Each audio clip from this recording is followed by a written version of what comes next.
Bismillahirrahmanirrahim. Assalamualaikum warahmatullahi wabarakatuh. Bersama saya Arni, calon guru penggerak angkatan 9 dari SD IT Madani Kabupaten Aceh Tenggara. Kali ini saya akan melakukan wawancara dengan kepala sekolah terkait dengan tugas saya demonstrasi kontekstual 3.1. Nah, di sini di mana seorang kepala sekolah akan menyelesaikan sebuah permasalahan untuk menyelesaikan kasus-kasus di sekolah dilema etika atau bujukan moral. Nah, teman-teman, mari kita saksikan wawancara kami. Selamat menyaksikan.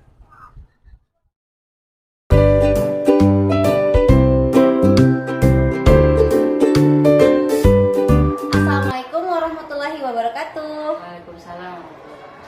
Bersama saya Arni, calon guru penggerak dari SD IT Madani Kabupaten Aceh Tenggara. Nah, kali ini saya akan bersama kepala sekolah dari TK IT Madani, Ibu Rukimah.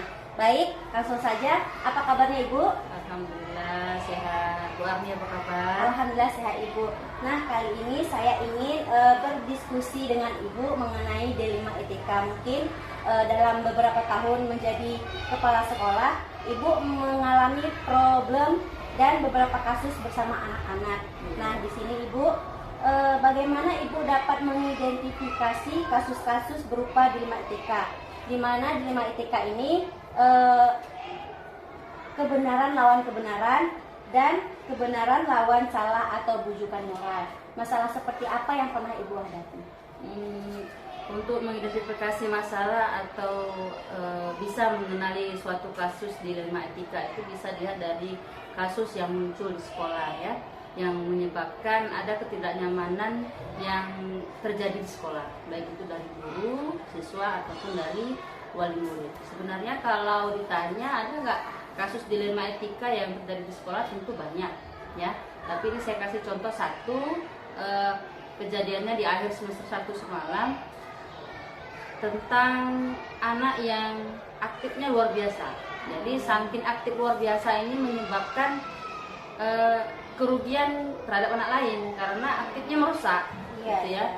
Suka mukul, suka nendang, gitu. Akhirnya menjadi muncul kasus yang menyebabkan orang tua lain tidak nyaman dengan anaknya di sekolah, gitu, karena selalu muncul ada adu-aduan seperti itu.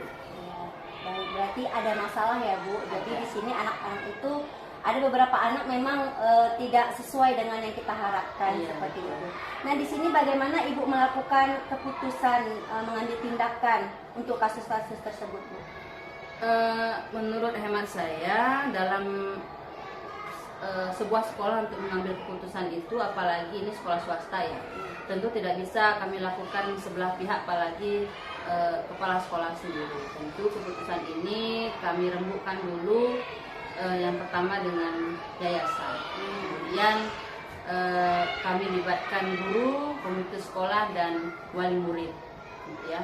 Kemudian jika ada kasus yang ternyata melibatkan semua pihak yang kami sebutkan tadi, maka kami harus mengadakan rapat wali murid atau rapat musyawarah, yang di dalamnya itu juga harus hadir yayasan, kemudian komite sekolah, kemudian wali murid dan guru. Jadi kalau sudah rapat tentu nanti akan ada muncul saran, kemudian akan ada muncul solusi bagaimana agar masalah ini bisa terselesaikan dengan baik tanpa ada yang merasa dirugikan. Ya, benar sekali ya Bu. Nah, langkah-langkah atau prosedur seperti apa yang biasa Ibu lakukan dalam menangani anak tersebut Bu? Yang pertama, langkahnya jika terjadi masalah atau kasus yang muncul di sekolah, tentunya sebagai kepala sekolah mencari dulu sebab dan akibat terjadinya masalah itu.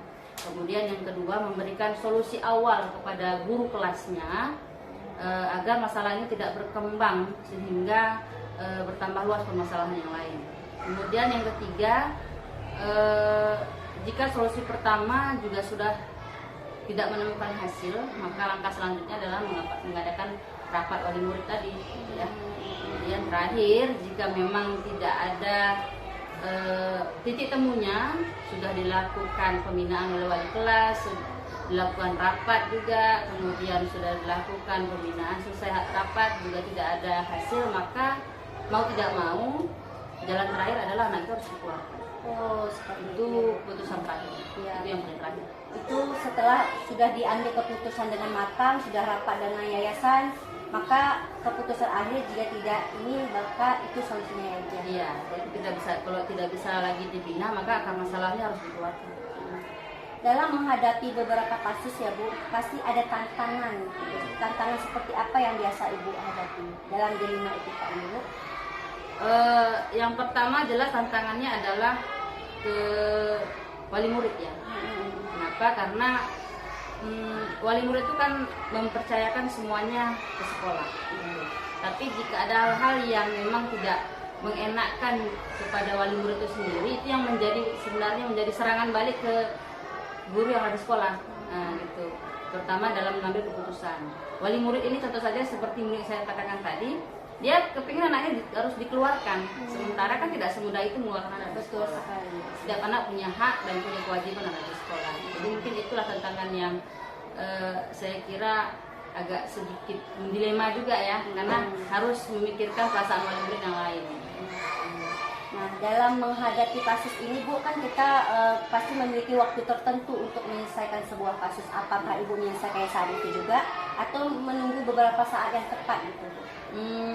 Kalau untuk menyelesaikan suatu masalah tentu kita perlu butuh waktu. Nah, kemudian kita juga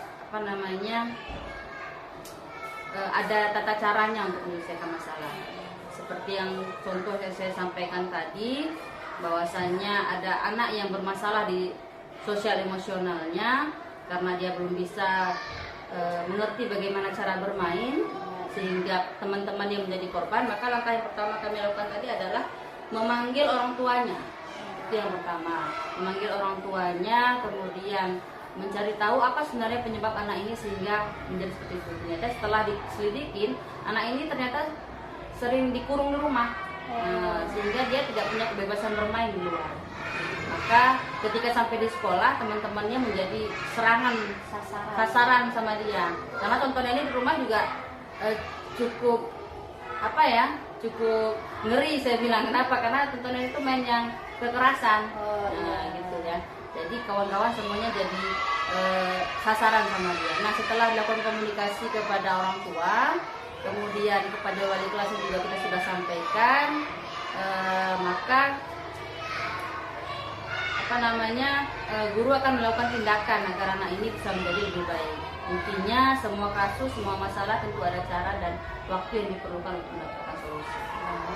Pasti kita membutuhkan waktu agar masalah itu matang untuk diputuskan, seperti itu ya Bu. Nah, di sini tadi Ibu juga menjelaskan bahwasanya faktor-faktor yang menyelesaikan masalah ini tidak hanya Ibu sendiri, tapi ikut terlibat yayasan dan para guru-guru yang ada di sekitaran sekolah. Baik Bu, di sini dari semua pembelajaran yang dapat dipetik, apa yang sangat berkesan dan dapat diselesaikan dengan baik Bu dalam sebuah kasus ini? Dari pengalaman yang sudah pernah kami alami ya, gitu ya. Yang paling berharga menurut saya, yang paling berkesan adalah ketika sebuah keputusan yang sudah ditetapkan dengan berbagai macam pertimbangan, lalu diterima dengan hati yang terbuka oleh semua pihak tanpa ada yang tersakiti, itu merupakan pengalaman berkesan sebenarnya. Karena ketika kita mengambil keputusan itu kan sudah dipikirkan betul-betul gitu ya. Tapi setiap orang kan punya pemikiran sendiri juga. Jadi ketika saran itu kemudian keputusan diterima, itu merupakan hal yang berkesan bagi saya. Apalagi ketika wali murid yang awalnya keras, anak ini harus seperti ini kan. Kemudian kita keluarkan keputusan dengan penjelasan dan mereka terima, itu sebenarnya pengalaman yang begitu berkesan bagi saya. Kemudian pembelajarannya tidak semua orang harus mengerti dengan apa yang kita pikirkan. Begitu juga dengan orang lain, tapi sebagai kepala sekolah harus bisa memahami dan mengayomi semuanya yang ada di kepala sekolah. Jika ada di kasus dilema etik, tentu sebagai kepala sekolah harus bijak dalam mengambil keputusan. Sangat luar biasa sekali ya Bu. Ternyata walaupun ini taman kanak-kanak, pasti ada beberapa sesuatu yang tidak terpikirkan oleh kita terjadi. Namun di sini Ibu menjelaskan dengan sangat runtun bagaimana cara menyelesaikan sebuah permasalahan. Baik Bu, apa yang Ibu sampaikan hari ini menjadi ilmu baru, pengetahuan baru bagi kami. Jadi dapat kami pelajari. dan semoga bermanfaat bagi kita semua. Terima kasih Bu atas waktunya. Sama. Eh, Terima kasih kembali.